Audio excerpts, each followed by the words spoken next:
Okay, that should be it. Hello and welcome to the Expletives Included podcast with much less nutritional value than other name brand podcasts.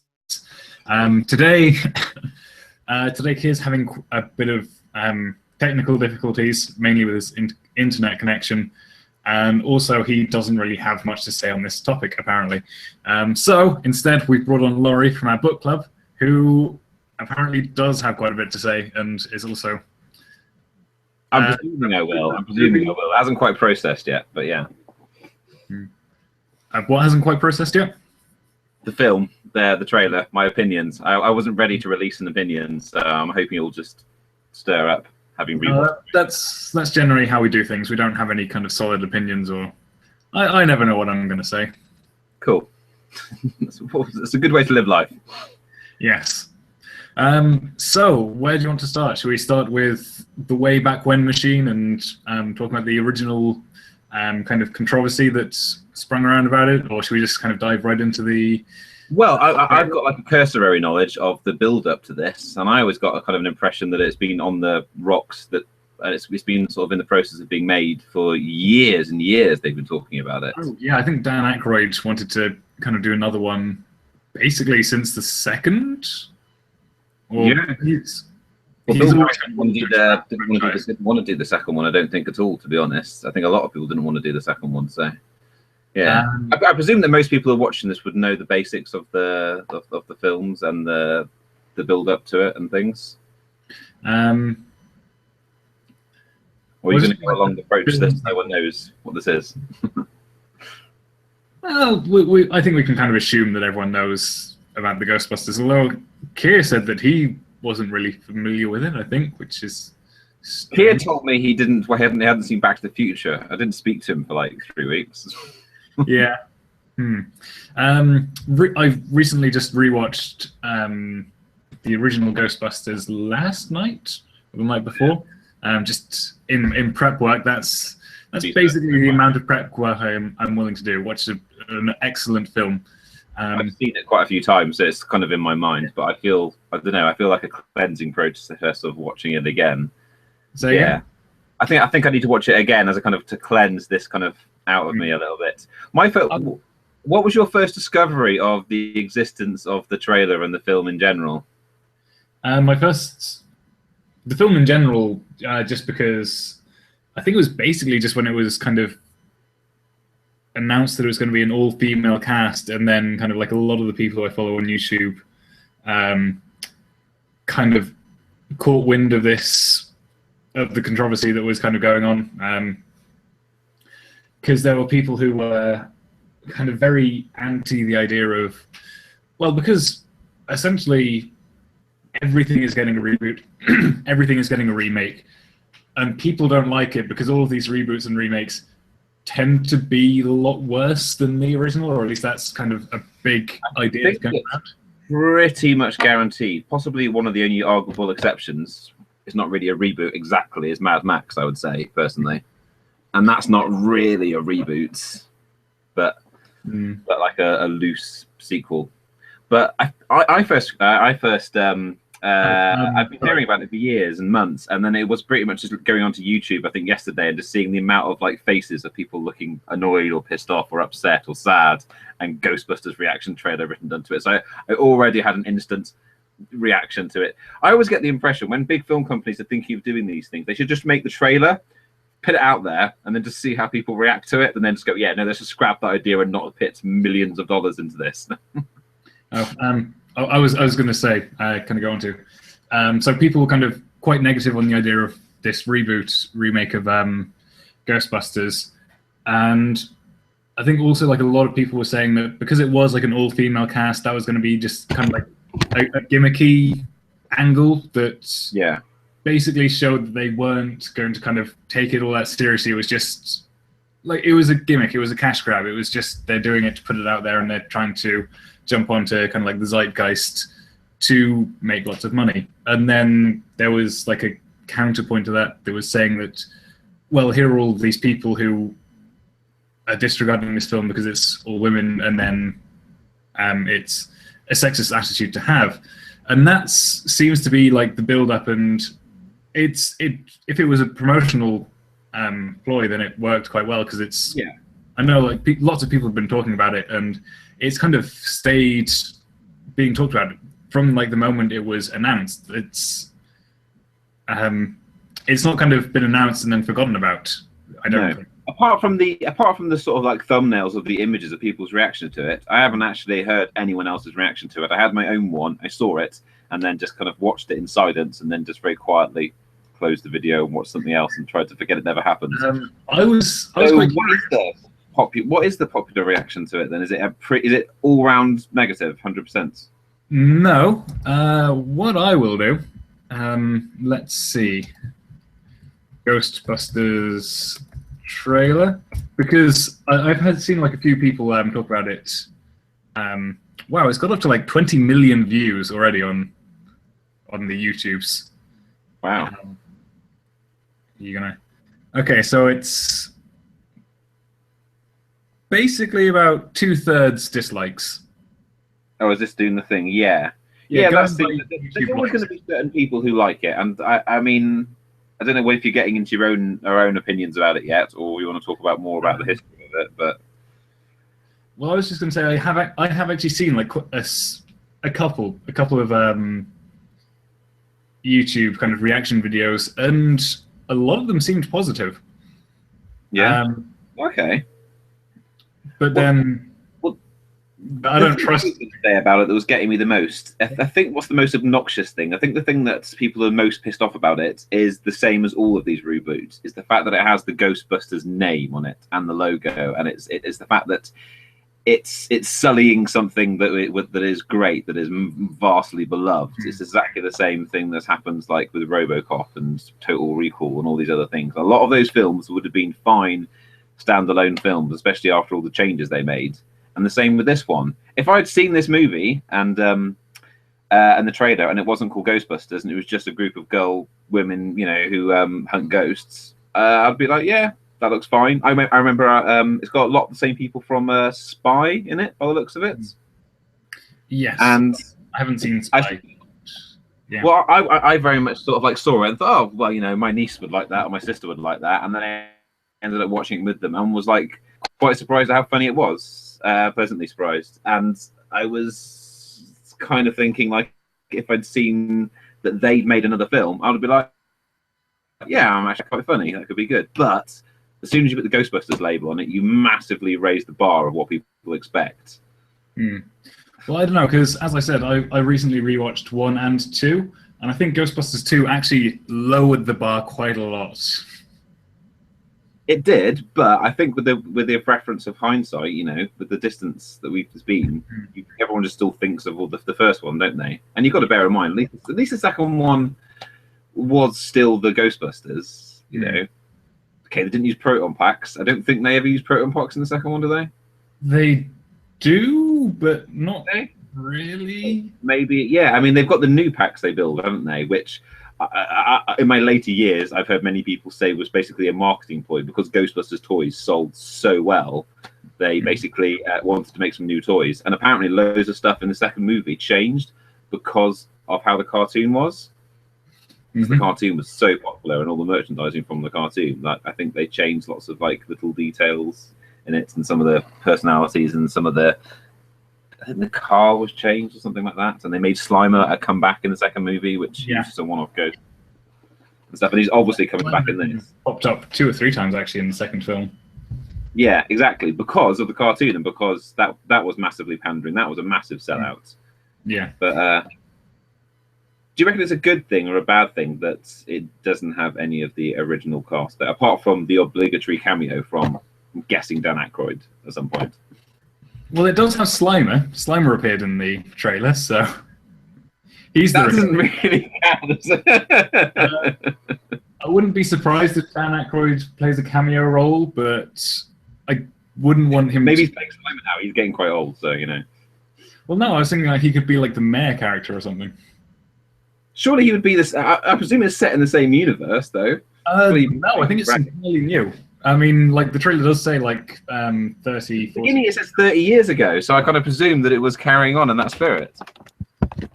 Yeah, but it's... I don't know, because I think they have the same names. I'm sure that one of them is called Venkman. They're obviously going to be related, surely. Surely, they're at least one of them's going to be the child. I presume the one that I presume the one that looked like Egon, the physicist, was going to be like the child of Egon or something like that. Let's see. We've got a Holtzman, Gilbert, and Yates. So Holtzman was the name. Was one of the names. Yeah, I don't know. I kind of presume that it was meant to be kind of following on the wait, because all the other names are different, isn't it? What did you think to the? I literally got halfway through the trailer with the three white chicks and talking and all the stuff, the trailer, and then I was like, the black chick's going to show up, isn't it? There's going to be a black chick. There's going to be a token black chick, exactly like the original movie. Zed, whatever his name was. I don't mind that. I don't think there has actually been kind of. They are a, basically filling the role again, aren't they? They are filling the roles of the same one they're trying to. It's a reboot. It's not a following on. They're kind of starting again, I think, with like alternate universe rather than kind of same universe type thing. And I think that the sassy black chick is supposed to like fill in for Zed. She's the every person who's joins the team later who isn't. She's not the scientist. It's the same role. It's the same character, but gender flipped. Which I think it's just part of the thing, which is like sticking to the original, because. Yeah, there's the whole kind of racist claim backlash that, they've got one out of the four main characters. We've got one who's the black woman, and she's the one who isn't the scientist. And she kind of fills out this racist trope, and she's, I don't know. But then I've heard like also. Well, the thing is that, yeah, but the problem is it's not so much just all the sort of like cliches and tropes that. What was really bad. It was I don't know. It's the fact it didn't look. It looked like it was nothing but that. Do you know what I mean? It didn't seem to have its own identity really, especially when you take into mind the films that have come over the last few years and those kind of comedies. It almost felt like a parody trailer. It felt like, oh, this is the bit when the woman goes, oh hell no. Do you know what I mean? That's like and like every single line in there is just like, hey, you're a nuclear physicist or whatever they say, and like everyone's just. I know this. Trailer and it's meant to be like that, but it's really just cliches, just everything that was unoriginal. It is just a trailer though. It is like 3 minutes. So, and I think I have actually heard that she is like a munitions expert or something, which might have kind of. Is that why they're all different guns? There's like 2 guns, and there's like a punching glove that you can punch ghosts with and things, and it just feels. I imagine that's kind of like what. Or like one of the characters, because they've got like the engineer. I can't remember which character it is, and I can't remember any of the names because whenever I think of like the original characters, I just think, oh, that's Dan Aykroyd, that's Bill Murray, that's Egon. Well, really, were you a big fan of the cartoon at all? Did you ever watch the cartoon? Because I watched that a lot. I don't remember the cartoon at all. I think because I watched the cartoon a lot, I was a really big fan of the world and the universe, and I remember sort of Wakeman and Stans and and Spengler and they had because some of them had first names, some of them were sort of like second name based and that sort of thing, and I don't know. I knew the characters, I think, in some ways more. I mean, like I remember Winston has a lot more personality in the cartoon, and Egon was a lot more extreme and weird and things like that. And it was a really good show actually. And what was annoying is the fact they put so much imagination and creativity into the world in the show. It'll never happen, but it felt like that would have been a great resource to kind of like tap into. But I don't know. I don't mind the fact they're all women. I don't mind that they're recasting it. I just mind that it doesn't look very funny and it doesn't look very interesting. But it is the first trailer. You don't know. Yeah, maybe like some of the later trailers will kind of give people a better vibe, but okay, so we kind of talked about the whole outer thing. Is there anything like there was other than like What's her name? The only name of like the only actress name that I can remember is Melissa McCarthy. Yeah, she's the big comedy star at the moment. It seems, from what I'm aware of. Oh, actually, apparently Ernie Hudson is in the IMDb list. For the film, is he? Yeah, I'd imagine they would both make cameos. It doesn't say what they're doing, but and also Annie Potts, was she the Annie Potts, the receptionist? Yes, I think she was. Yeah, she was. Yeah, she was Janine. So you can't have all those characters in and not use them as the same character, surely. I guess. It's. I mean, yeah, like you can't tell though, can you? You can't tell because they've just called it Ghostbusters, opposed to which is another really obnoxious thing. Is like they did that with The Thing. Do you remember? Did you remember when they made the prequel to The Thing a few years ago? And it was just called The Thing. I think. Yes, which which is annoying in itself. Fine, yeah. But you would expect that to be a reboot. You expect it to be the same film again, but it was actually a prequel. So it was like before The Thing, there was The Thing. So you watch The Thing, and then you watch The Thing, and it's just like, well, at least call it like I don't know, Thing Genesis or something. That's shit, actually. But that's awful. But something like that. Yeah. So yeah, I mean, they could call this, but like everyone was expecting it to be called Ghostbusters 3. But that doesn't mean it's not. It just means it's what they call a soft reboot, I think is the term they're using these days for these sort of things. Like Jurassic World, it's like a soft reboot. It's like it's a sequel, but you can start from watching it here. But I don't know. Also got Sigourney Weaver and Bill Murray. Yeah, they've got like the entire all the living cast members are still in it then as cameos. Yeah, they must be. They've got like cast names, but not kind of character names. Yeah, I imagine they're just going to be like little cameos and things then. So I'm surprised Bill Murray's in this because he was always very like against being involved in any more Ghostbusters stuff because he just basically said, well, it wouldn't be funny. They had their idea and it was done. So I think like one of the first things that I said about the reboot was, see, the problem is like there's no one, or at least no one that I know of, who's kind of as funny as like Bill Murray was like back in the 80s. Not even Bill Murray. No. yeah, that's a good point actually.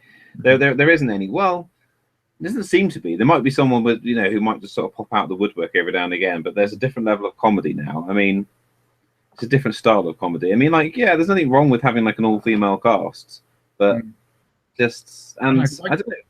It might just be the. Do I get the impression that you're actually kind of in the defense of this movie to some point, to some degree? Do I get the impression that you're kind of a bit? No, I'm not. I might go see it just because I'm curious, but I don't like the look of the comedy. I didn't laugh at all during the trailer. It's just that kind of. I don't know, because after kind of rewatching like the Ghostbusters 1 and 2, I kind of had like this idea of maybe why I kind of like it or why the comedy works. In Ghostbusters 1, it's all very grounded characters. They're all kind of normal. They're normal people put into a ridiculous situation. Whereas with the reboot, it's kind of not that. They're kind of ridiculous people in a ridiculous situation. So you don't kind of get that kind of friction, that kind of contrast that kind of plays up things. So when something ridiculous happens, it's just the film. It's not kind of unexpected. It's not going to be jarring. It's not going to kind of evoke some kind of response from you. I say it's like ridiculous characters in a ridiculous situation. Really, it just didn't feel like they were characters. They were more kind of caricatures of the previous. Yeah. Whereas this trailer, it does seem to be like very ridiculous characters in a very ridiculous world, in a ridiculous setting. It just seems ridiculous. So I know what you mean. I know exactly what you mean. Do you think, like, what would you have done if this was going to be made? I mean, first of all, I'm basically on the standpoint that this shouldn't have even be made. It could be its own film, but I really don't believe in these kind of sort of like reboots for classic films that are just cash grabs. But it doesn't mean in theory a reboot or whatever, you know, or a sequel could be fine. Never going to be as good as the original, but it's which is a bit of a shame. What would I have done, like doing an all-female cast of Ghostbusters, or if I just wanted to do like a reboot? Yeah, okay, well, let's say you were given the remit. You've got to make a new Ghostbusters movie for this year, and it's got to be an all-female cast. I mean, like, in fairness, like I said, I've seen Spy, and I was actually surprised at how funny it was, and quite a competent film that it was, and things. And so, like, a lot of those people would probably be fine. Mm-hmm. To be honest, I think it's to do with. I'm not really sure what I would do but I know that I just know that I wouldn't do this. So there are kind of yeah, so just kind of like but so I think like if you think like with a film like Ghostbusters, because they're relying on the name to draw people in, that they could be a bit different. I suppose they could try something odd and different. I mean, Ghostbusters comparatively was moderately independent compared to a lot of other films, wasn't it? I think it was like, you know, I mean, they pretty much wrote it themselves, like Harold Ramis and Dan Aykroyd, yeah, things. Yeah, so it was and then you had Bill Murray's influence on it as well. So it was because originally the only Huntsman character, Winston, was going to be Eddie Murphy, wasn't it?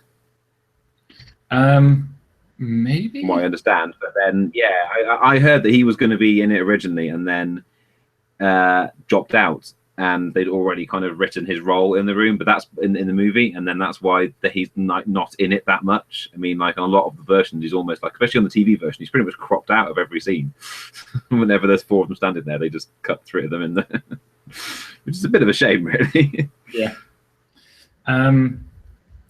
I just don't feel like I'm not sure what I would do kind of story-wise, but the idea that... I think the story...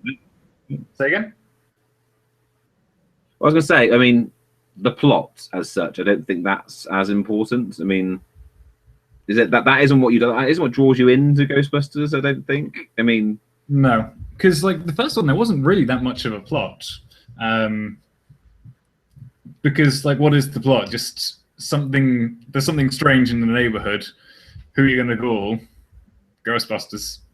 That's basically that's the song. That's not the plot. That's a song. Okay, so the plot of the first one, there's like an alignment happening, isn't there? And a god is awakening on an ancient castle tower that's now become a skyscraper for some reason. But we basically see just like the whispers with like Sigourney Weaver's character when she's introduced. So just like a couple of minutes there. Then we have the movie. Yeah. And then at the end, the god turns up again. Yeah. No, that's very true, actually. Yeah, I mean, it's about them. This is framing device. From what I got from the trailer of this, they're under the belief that someone's built a device which is increasing the paranormal activity.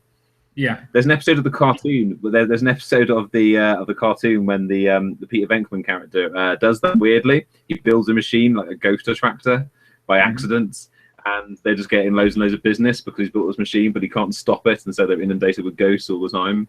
And it might be quite a nice twist if it turns out that Bill Murray is like the bad guy, maybe. That would be fun. That would be fun, but it would still feel, I don't know. Yeah, I don't, because it seems like that would make for a human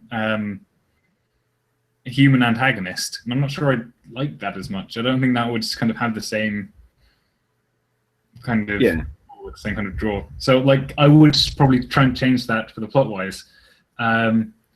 But I'm not sure, because you wouldn't want to kind of go down the painting route again. I don't know where they got the idea for that from, but you wouldn't kind of... I think the element of the story to focus on is not why there are ghosts. That can be any particular reason, to be honest. I think you've got to think about why they get together, why do they become the Ghostbusters, you know? Are they following the footsteps of their mentors, maybe? I mean, if they haven't got the same names, maybe they're like the apprentices and they trained under those previous characters or something. Well, yeah, I think that would actually be like a good way of doing it. So they like say that they've been researching the paranormal all their lives. So like depending on how old they're supposed to be, then yeah, maybe this is kind of a sequel thing, and they were kind of inspired by the Ghostbusters, and that's what got them into these tracks of science. That's what got them into paranormal investigation. Yeah. And then like this weird stuff happens, and they kind of try to pick it up. But then it's weird because it does seem to have the whole kind of, yeah, we're awesome and empowerment and stuff. It's like, you're like the best engineer ever and no one's better than you. Which just, to me, when something like that happens, it's cringy. Yeah. So they were never really the best at anything. I mean, Egon was incredibly smart, and he's the person you could possibly equate to being the best at something, but they never. Dan Aykroyd's character was kind of a bit of a child, and Bill Murray was kid, wasn't he? And Bill Murray was like a bit of a con artist character, but it was never like, right, it's time to use your amazing skill to do this thing. It's time to use your amazing thing. They basically just sort of like did it like a job, and that was the best bit about Ghostbusters. Is it became like a mundane job.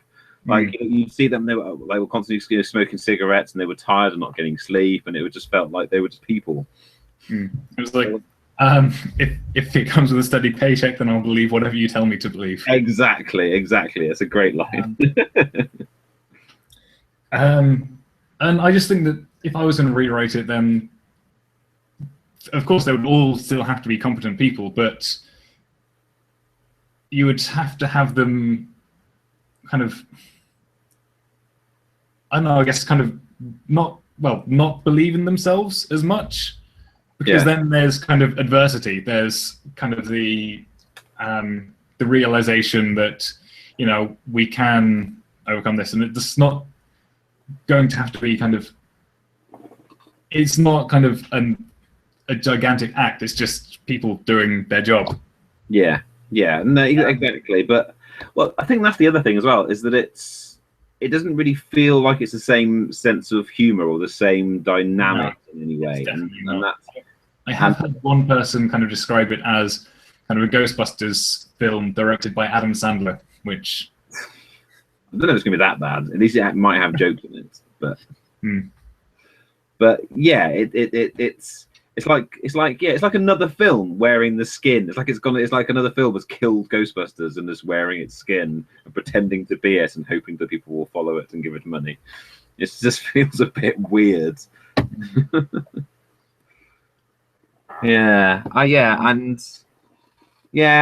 very much like you. Like I won't go out of my way to see it. If I'm free on a day, I might go and see it with a reluctance. But the reason that annoys me about seeing it the most is there'll be a small part of me which just be secretly hoping that it might be okay.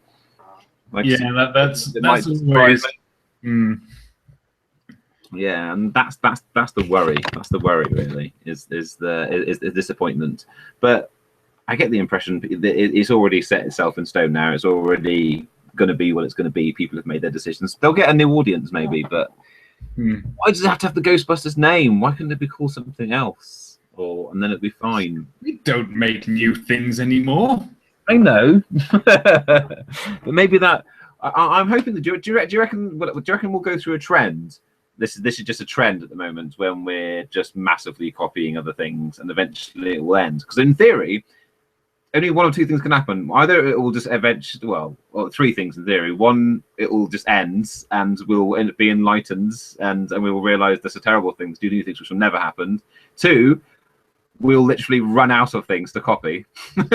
Literally every single merchandising thing. You know, once we've met, Flash or whatever like that, when we've done Flash Gordon, some of the bottom of the barrel things, and we're making like mask movies and other old obscure kid things. Or which is the most worrying, we'll get to the point when we start rebooting things that have already been rebooted. That was what I was going to suggest. It's like we get to that point where we've kind of rebooted everything, and then we kind of think, well, it's been like a decade, 2 decades since we've rebooted. Exactly. We've had 2 Spider-Mans, we've had 2 Hulks, where they're rebooting the Fantastic Four again, apparently.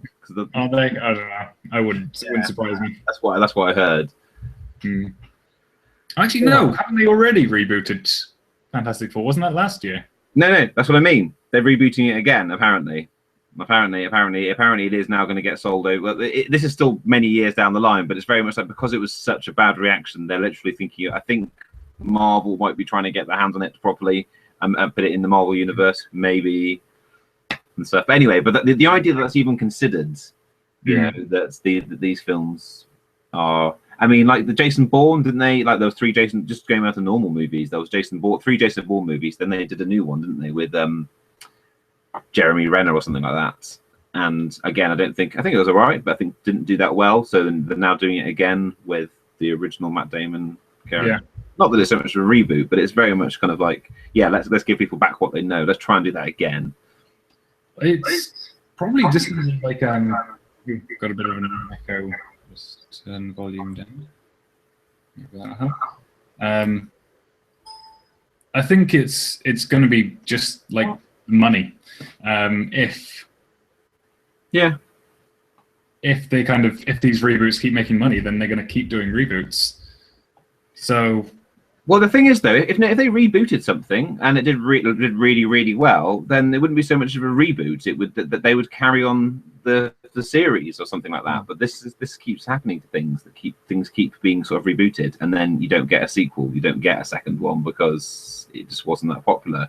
I think on the whole, a reboot gets people in going, oh, it might be good. We don't know, and then people go and see it, and then they go, oh, that's rubbish. But then by then, enough. So many 100 million people have gone to go and see it, so it was kind of worth it just because of the name value. And if you do something new, that won't happen. So it kind of makes me feel like I should boycott this movie, like poignantly so. Yeah,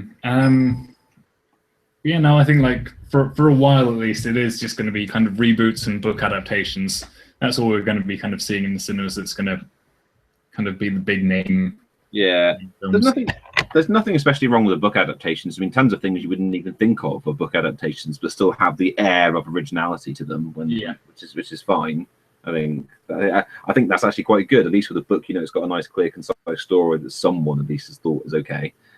I mean, yeah, like even like Forrest Gump or something like that was considered like a marvel in its day. Like that was a book originally, but no one ever talks about the book. People go, oh, it's just a rip off of the book. People saw that as a film for the first time, so it's fine. It's just stop. I just feel like I'm being, especially like my generation. I don't know if you get that as well. This is all the stuff that we grew up with is all just being like, oh, you like that, didn't you? Like when you were a kid. Now you're the key demographic. We're going to make that thing that you liked when you were younger and make you come to it. Yeah, I feel like that. Yeah. Although I think like most of the things did kind of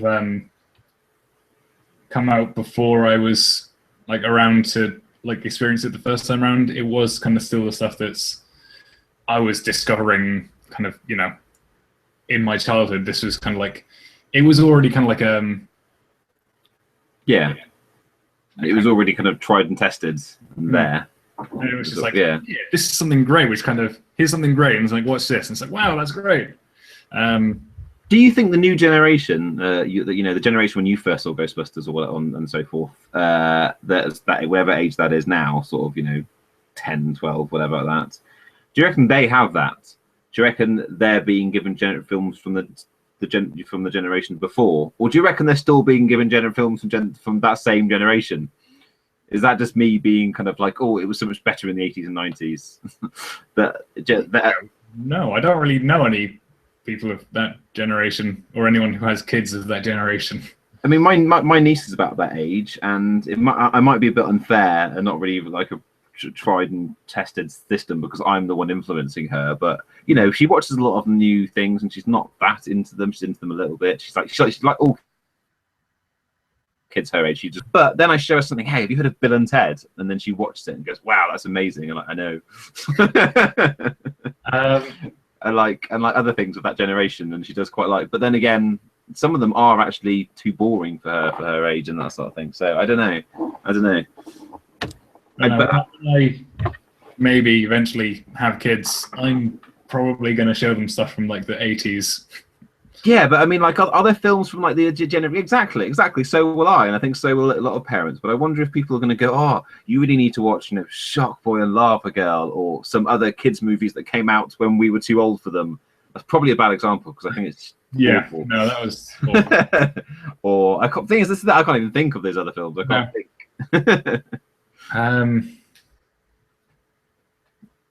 But no, I can't think of anything. I don't want to be snobbish. I don't want to be snobbish and just say, well, everything was obviously better when we had RoboCop and Star Wars and Ghostbusters and Turtles. They were the best, and nothing's been as good as that since. Because there must have been. Yeah, it must have been somewhere. Yeah, just, yeah. Somewhere. Yeah, exactly. I heard a really good argument. You know that there's often an argument, the rant from this generation or our generation where like the cartoons nowadays are much better. And I heard a really good argument a few months ago that actually that's not true. The cartoons of today are a lot better than they've ever been before, pointing out things like Steven Universe and Adventure Time and Avatar. And actually, they were actually a lot better than the cartoons I grew up with, if I'm honest about it. I've kind of never stopped watching cartoons, so I can't really remember when Avatar was out. So I can't remember if that was kind of like when I was a kid or when I was kind of a bit older. Well, I was at uni when I watched it, being an old man and all that. When Avatar came out, so it felt like it was at that point where I was like, oh, I shouldn't really watch cartoons, especially new cartoons, but I did. And I watched retro cartoons. You could sit around and watch Transformers and you go, yeah, Transformers, yeah, and He-Man, yeah. And then I used to watch them and go, like the ones I grew up with were fine, but the ones I didn't grow up with, I was like, this isn't that good. I never saw Thundercats as a kid, and when I watched it, I was like, this is not that good. But I didn't grow up with it, so I didn't have that love. And then I think like with a lot of kind of cartoons, so like Gravity Falls, like Adventure Time, I don't think that's really kind of made with like young kids in mind. It's kind of older kids, younger teens. Yeah, but I would say that's true of things that we watched as kids. I would say, well, Ghostbusters, for example. Ghostbusters is not a kids movie, but the amount of kids my generation who watched it was okay. Part 2 was a bit more, but but exactly that was the product of the cartoon, and that isn't as good. Whereas the first one, there's smoking, the drinking, the swearing, there's blowjob jokes. There's people grabbing Sigourney Weaver's breasts, and there's. I didn't realize until like someone pointed it out, and now I just can't not see it. Not see it. Yeah, exactly. It wasn't a kids' film, was it? But kids loved it, and I don't think. And like you said, you look at Avatar, you look at the Adventure Time and things. They're not aimed at kids. And like, I think the original Avatar was aimed at a younger audience, but Avatar Korra, which is for some like it's considered kind of quite a bit better. It's definitely aimed at an older audience. Yeah, Korra definitely is. But maybe that's me just being a big kid, but I didn't get on with Korra as well as I did Avatar. I like it, yeah. But it's got good morals, it's got a good story and that sort of things. And which is interesting because we keep talking about new things that aren't made, but there's probably actually a lot of, I might be completely wrong here. Maybe I'm just cherry picking the ones that I know and realize are good. A lot of originality and new ideas in kids things. Steven Universe. I mean, I can't even imagine that is not a reboot of anything in any way, as far as I know. Yeah, as far as I know, that's kind of completely new. Yeah, exactly. It's a great new idea. It's very female orientated. It's very action based. It's very sort of cute and funny and like I'm not saying they should make a Steven Universe movie or anything like that, but the idea that new ideas a live action movie of Steven Universe. No, it doesn't need a movie. It'll be rubbish. So the Avatar movie went so well. I love that movie. That brought me pain. I know, and then like it was amazing, and then just like Prince Zuko in it was just the acting. It was in there somewhere. Lack thereof. Oh God, yeah. Let's not go too off topic, but yeah. My point is that new stuff can be made, new original stuff. I think there is. I don't think humanity has run out of ideas. I reckon people are just too scared to make these new ideas. And do you know why I think kids' cartoons are a lot more original? Because kids don't directly actually pay for these things. Kids sit at home at a standard time, or they used to, I don't know anymore, and watch things that are given to them, and they're like, oh, what's this? I don't know, but the show that I like is on afterwards. I might be completely wrong. Kids watch stuff on demand now, but yeah. But there must be a certain degree of sort of hunting and finding new things, and the kids aren't giving money. They're just, They're just there to watch things. Like, I guess Kind of give if money it's good, they'll sell toys, I suppose. So I don't know. through the merchandising. And I was gonna Yeah, say, but actually, maybe what it is, maybe kids can't live off nostalgia because they haven't had nostalgia yet. Maybe that's it. Maybe that's it. So yeah. I was going to say, like, also you can have a lot of originality in a reboot. So, we're talking about cartoons and kind of maybe being aimed at an older older demographic than it used to. The new My Little Pony, Friendship is Magic. I think That's a good example. Actually, I've not properly seen it. I get the gist, but My Little Pony was growing up when I was a kid, and I remember it, the original version. And from what I can gather, that puts a lot of people off. Yeah, exactly. Yeah, and that seems to have brought up its own brand new concept and ideas, and it's completely different. It's kind of created its own kind of Elseworld My Little Pony kind of universe. The Equestria Girls, which is just kind of like the film series. So what they need to do is with Ghostbusters, do what they did with My Little Pony, basically. Yes, they need to set it in an alternate universe with ponies rather than humans. The same but reversed. What the main thing that I think, like I said, was annoying with the Ghostbusters is the fact that it's trying to be Ghostbusters, it's trying to do all those things, it's trying to have the proton packs and the car and all that sort of stuff. It's trying to be the same, but be different, and I find that kind of obnoxious. I mentioned earlier that a sort of soft reboot sequel type thing that I thought was really good was Mad Max. Have you seen it, Fury Road? No. I personally think it was amazing, and one of the things I really liked about it is the fact that all the stuff you expect to see in it isn't there. Without spoiling it too much, it's like the car. You see the car at the beginning, and then he never rides it for the entire film. You're never in it, and like he doesn't talk for ages. He doesn't act like the cool man. They don't overhype it. All the stuff that you think is going to be like is in the film is not. It's all original ideas, but it's just set in that little universe. And it's that concept, and they even focus on a different character. That would have been amazing with like the Ghostbusters movie if, like, let's say they were paranormal investigators, for example, and they don't have the car. What if they were just like paranormal investigators, and you could even sort of like not spoof, but kind of reference the whole Paranormal Activity type films and that sort of thing. There is actually that first joke where you do actually see that the frame is through a video camera.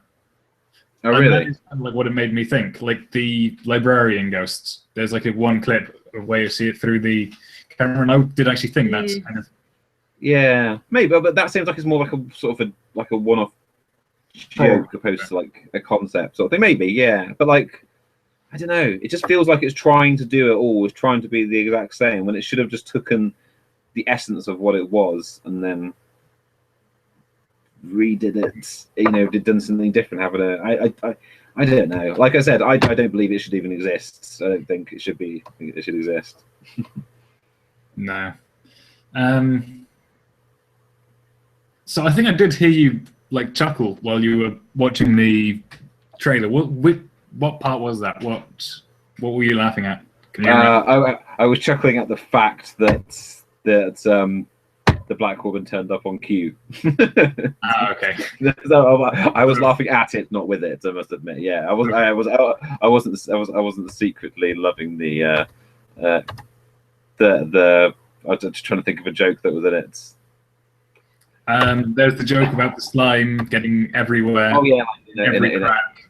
Yeah, I mean, with that, to be honest, actually. It's okay. What sort of demographic is this film made for? Who's this film made for? Actually, that's a good question. Like, I've seen this style of comedy before. I don't know about you. Like, I've seen it a lot. Yes. Not in films that I actually watch, but in other trailers and things. Well, I would say in a film that I have seen, I would say that this is kind of beat for beat. It's Death at a Funeral. Okay, I've not seen that. It was an English film. Basically just about kind of a funeral. It's just kind of like, it's kind of a very small film. It's just basically just a family at a funeral. It's very kind of dark humor. It's very grounded. It's kind of very British. And that reminded you of the comedy in the Ghostbusters trailer? No, because it was like very shortly after it was remade as an American version with Chris Rock. Oh, okay. I see what you're getting to. Yeah. And they've taken this kind of serious, kind of very kind of serious humor, the kind of the dark humor, and then they've kind of ramped it up. They kind of made it kind of ridiculous. So, like the one scene that I remember is kind of like in the opening scene. It's just the kind of corpses kind of brought in, and it's like, "Do you want to see the body?" And it's like, "Yes, yes." It's like, Yeah. "This isn't my father." It's like, are you sure? It's like, yes. Fuck. Right, we'll be right back. And then they just kind of go back, and it's like the title sequence is just the hearse kind of going around London. They of course do it much better. And then in the Chris Rock version, it's like, bitch, that ain't my father. What the fuck? Yeah. You tell me I don't know what my father looks like? Who is this whole guy? What the fuck? And it just kind of played up massively, and it's just like, people don't talk like that. People don't act like that. It's No. not, and it's not. It's Like you said, they're like caricatures. Yeah, I think it's mostly brought to light with the sassy black lady kind of character, who's the oh hell no kind of thing, and I'm going to slap it out of you. I mean, can you imagine nearly any of those jokes you see in the trailer being in the original movies? Can you imagine just like you know, Ray going, oh no, I got like slime in my crack, or like that, or just and hitting each other and stuff like that. The jokes are clever a little bit, at least in Ghostbusters. I mean, like the best joke in the entire series, and possibly nearly any film ever, is the says Dickless here wants to turn off the accelerator and release all the ghosts, and they're like, is that true? Yes, this man has no dick, which is brilliant. The only kind of joke that I can think of would be like, you know, that kind of the goop who got everywhere. It's just, but rather than kind of making it, because it kind of makes it gross, and it's just like the one person rambling on and on. It was just like, it got everywhere, Ray. It's like, it wasn't that bad. Like, Ray, everywhere. Yeah, I guess maybe, I don't know. That's the kind of thing which I can imagine someone like. That's something that I can imagine a human saying. Yeah, I don't know, but like I said, it's characters, but it is a trailer, and they may be accentuating it. It might not be that bad, and it might just be. Just like a note on the acting, on that scene where it kind of like says, you know, the ghosts are possessing people, and it's like, I'll slap it out of you. Melissa McCarthy, is that the correct actress? Yes. She's the one who's possessed. Yeah. Yeah, and just like the way that she's smiling, and just like the way that she's kind of emoting, and like the way that she's kind of presenting herself in that scene when she's kind of doing the whole neck twisty thing, that just not look weird. Yeah. Did you just have interest? Did you randomly type in Ghostbusters 2016 onto Google? The very first thing that comes up is like, they are already just denying racial stereotyping. That's the very first thing that comes up on my Google search. Yeah, and I've actually heard that the black actress Leslie, I think it was. Yeah, but you can say that about every role I've ever seen her in, though. That's what I'd say.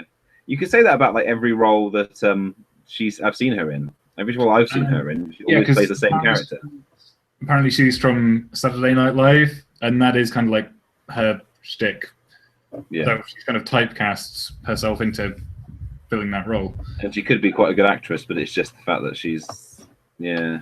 But no, she has like written this kind of like open letter, like responding to it and saying that's like, no, that's not what it is at all, and basically just calling people out on, you know, seeing racism where it isn't, or I don't know. I can't really remember like what the main accusation was and what the main rebuttal was. So it's yeah. Yeah. Well, I wouldn't say it was racism. I'm so used to seeing that kind of character in so many of those sort of comedies. It's just I'm more insulted by the stereotyping and originality of it more than anything else, really. So, the article that I really remember seeing was, I think it was like 5 ways the Ghostbusters destroyed the patriarchy or something. Yeah. Oh, yeah. Well, should we address the whole fact? What your opinion is of it all being an all-female cast? I mean, I don't want to say I don't want to say that it's like aimed at women just because it's a female cast, but I don't know. I wasn't thinking that at all. I was thinking, you know, it's a modern society. You can have like, you know, like I said, Spy was great, and Bridesmaids was also really good as well, and and the female strong heavy cast and that sort of thing. But I think what it was that got me is when I saw Chris Hemsworth sort of walk in. Was he topless, or did I imagine he was topless walking into the scene? Topless. No, he was just wearing like a tight white shirt. Yeah. Well, as soon as I saw that, I just thought he looks like chick bait. Do you know what I mean? Like not the same. Yes. At least in that role that he was in. I'm wondering if he's supposed to be like the bad guy or something. Probably, yeah. He's probably like the bad guy who also becomes the sort of love interest sort of thing, and probably gets possessed like Sigourney Weaver did. But so yeah, I found like the article 5 times the new Ghostbusters trailer destroyed the patriarchy, and like number 5 is Chris Hemsworth eye candy. Basically just saying that it's kind of turning the well, because like the male gaze is always used in like trailers advertised at men. And so it's like saying this is kind of the reverse of that. It's I don't actually have anything wrong with that, because, well, I mean, apart from it's a waste of a section of a film just to have that. But I mean, like, I don't see it as a sexist thing, because there are other films that do that. I mean, Fast and Furious and all that, but these aren't good films that do that. They aren't, you know, that's not a good thing to do. It's just a thing that it does happen.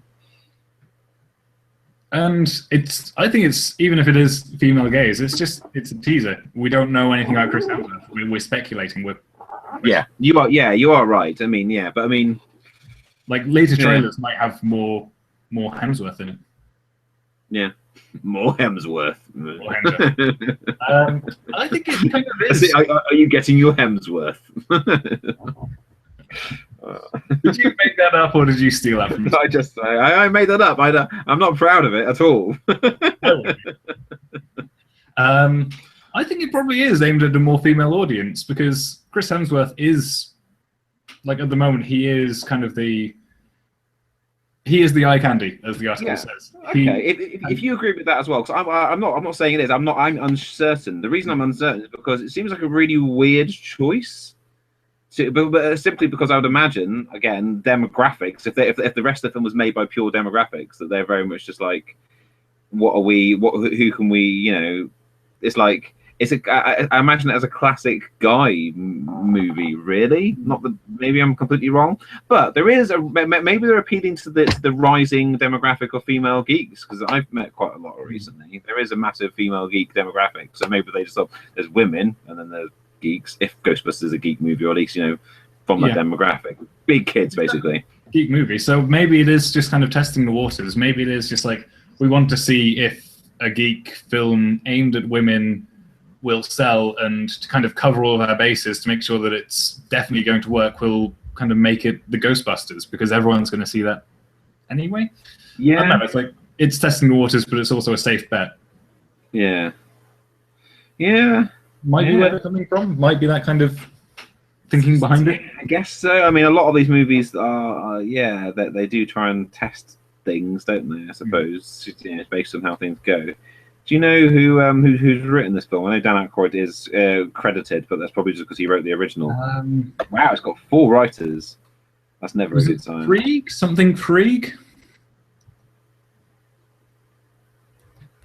I think I remember that name kind of coming up. Paul Feig? Paul Feig. That's the name that I've heard before. I'm not sure if that's actually him.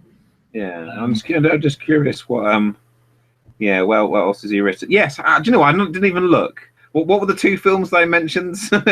Bridesmaid and Spy. He's the guy who wrote Bridesmaid and Spy. It's very much like could just like, wow, I didn't even know. The Heat. I haven't seen that one, but I think that was supposed to be pretty good as well. Yeah. Oh yeah, yeah, Mr. McCarthy again. Actually, he seems to be kind of like attached to Melissa McCarthy a little bit on the kind of writing side. The other woman who wrote it also helped write that. Oh, this is I say this is sort of good. The female writer, the woman, she wrote for Parks and Rec, which I'm a big fan of. So, or some of them. I remember. I think it's a quote from what was his name, Paul Feig. I think he kind of like said.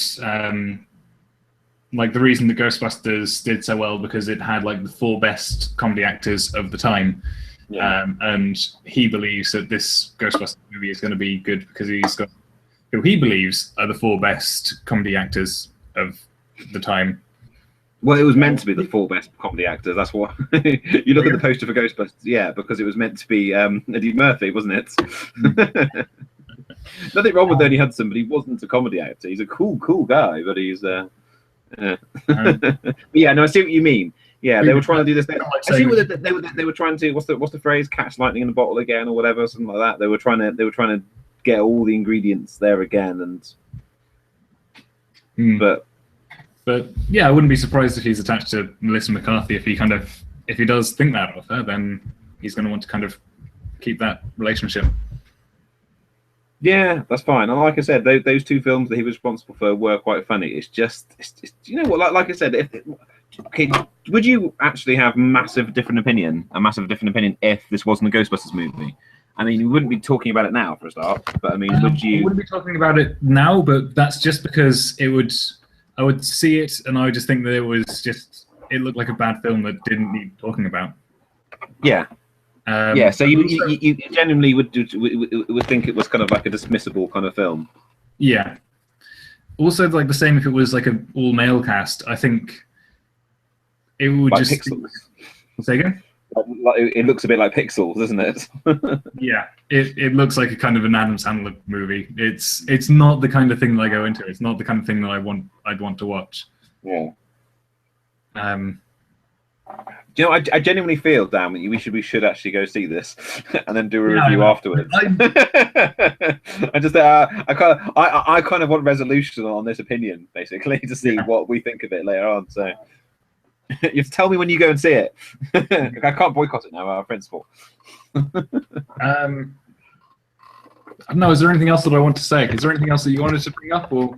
Well, like I said, with what the eye candy thing, it looks like it might be aimed at women or appealing to the female demographic, the geek sort of thing like that. I wonder if there's a lot of guys who, and it seems to have a very negative opinion. Well, no, like, what would you say, about 2/3 negative opinion? From YouTube, it was like 2/3 negative opinion. From like a lot of people, from like all the people who I follow, it seems to be like a negative opinion. It's. Do you think it would have been better if they had got the surviving cast members in? Or do you reckon that would have been a bit more? Oh, they're so old now. Been a bit Indiana Jonesy. Yeah, it might have been a bit Indiana Jonesy, and because I think even in like Ghostbusters 2, like Bill Murray, it looked like he was just kind of phoning it in. He didn't. Like I didn't. Oh God, have you heard of talk on the game? The game they made a computer game they did the voice, and he is so just like. I really believe that we should use the particle accelerator to do the thing. And it's, oh my God, he's so phoning it in. It's sad. So, but that was like a long time ago. So maybe he would be willing to kind of give it a send off. But if they couldn't kind of get them motivated, then yeah, it would just be kind of like.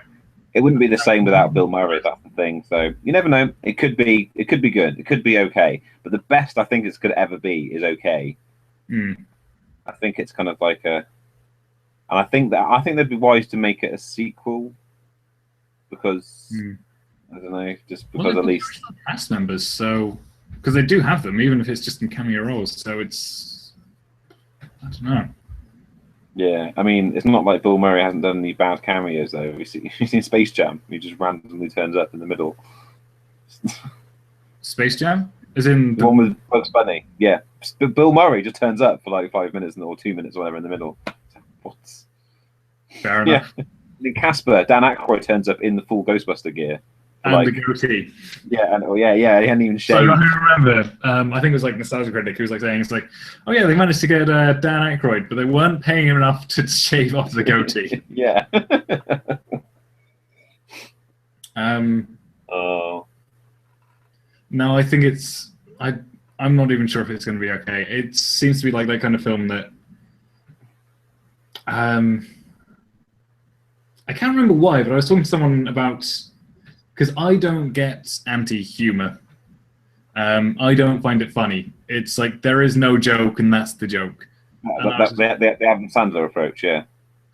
Not even Adam Sandler. I think there's kind of a lot of.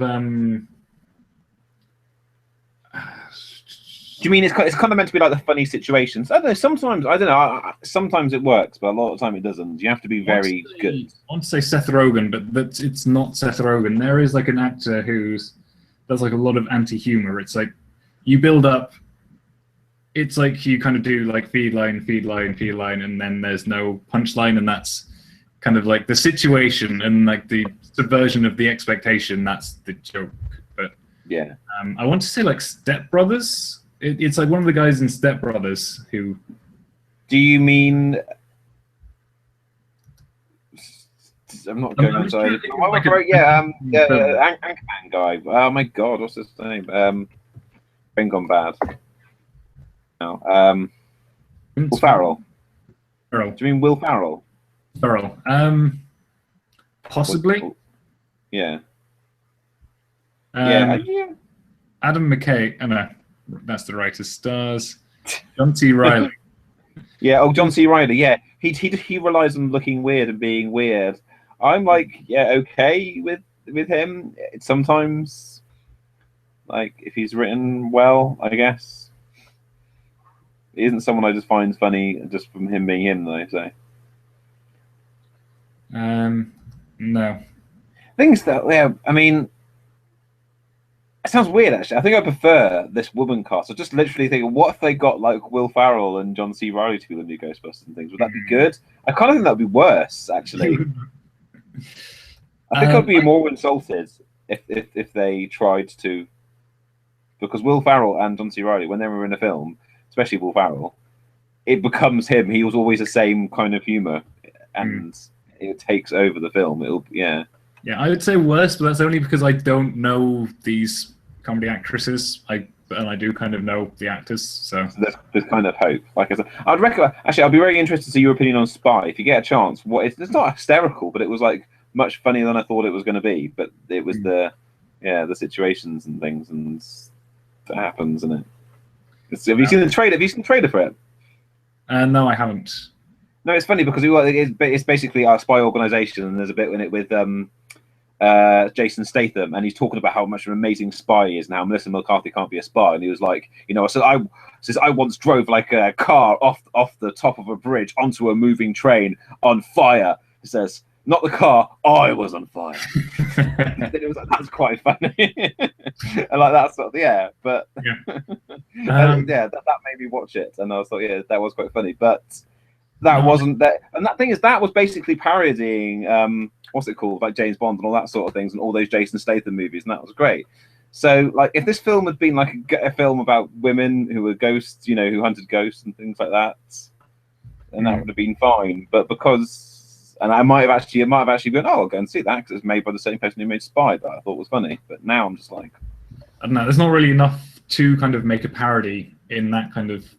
Yeah, not a parody because it's not well known enough to make a parody, obviously.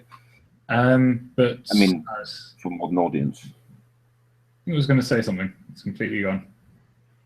No, I just don't think I get like modern humor, I guess. Because I don't think you're like, I don't think it's all modern humor, but I know what you mean. That kind of the anti-comedy. Like a lot of comedy films that are kind of coming out, like Pixels, like the humor in this trailer that I just don't connect with. I just don't find it as funny as like the stuff from back in the day, and that might just be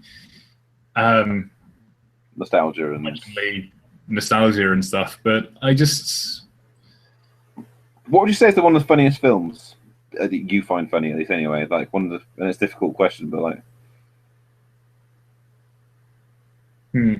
top of my head,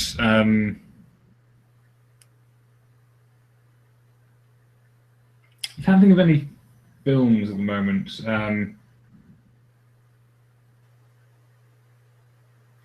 The only thing that I can really think of is Golden Boy, but that's like an anime series. You have to go weird in anime, don't you, Dan? I don't even know that.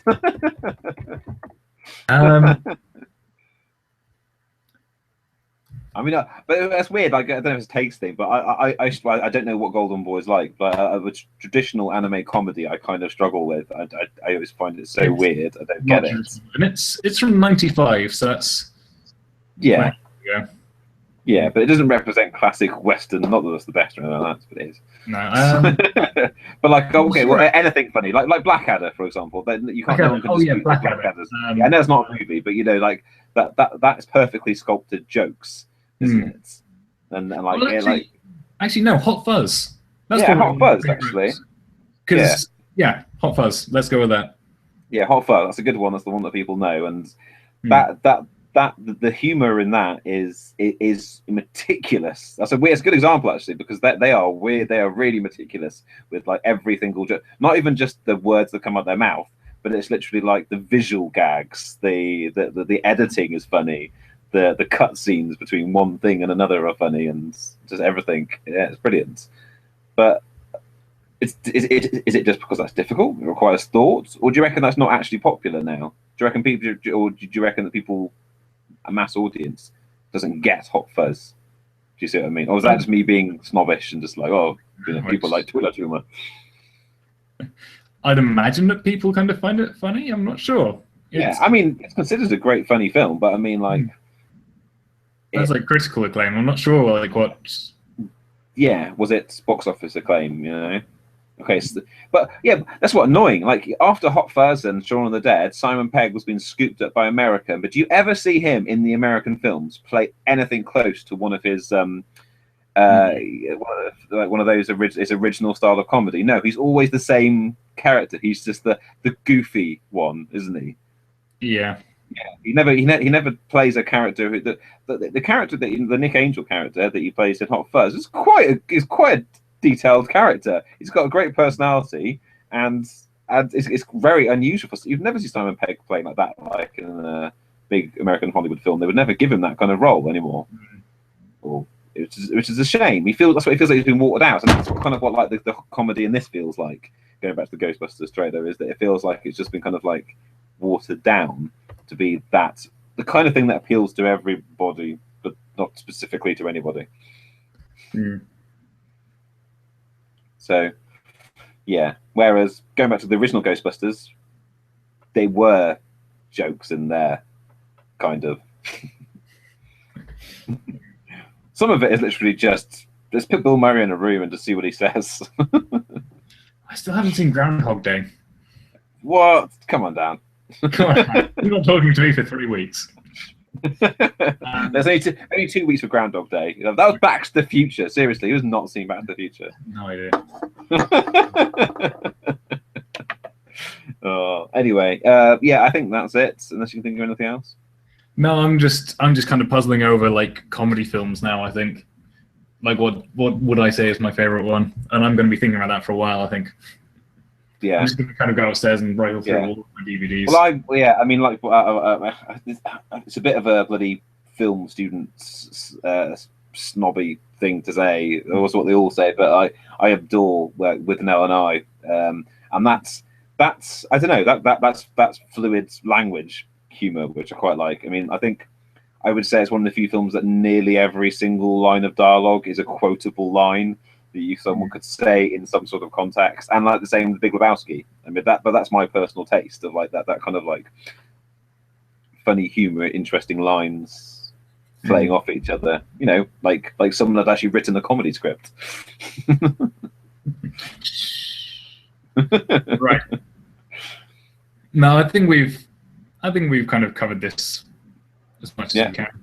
Cool. And if you're up for it, I live near a cinema, so if you're actually planning to go and see it, tell me what day you go and see it, and I'll go and see it the same day, and we can record afterwards. Again. Yeah. Yeah, and talk about how amazing it was. Yeah. Right. I'm going to stop the broadcast. So thank you for listening. Thank you, Laurie, for coming on coming on in place of Keir, and we'll see you next week for a new topic. We've also kind of recorded the first D&D session that was poor, but we're going to do better. Okay, goodbye. So that shall be uploaded soon, is what I meant to say. Okay, goodbye.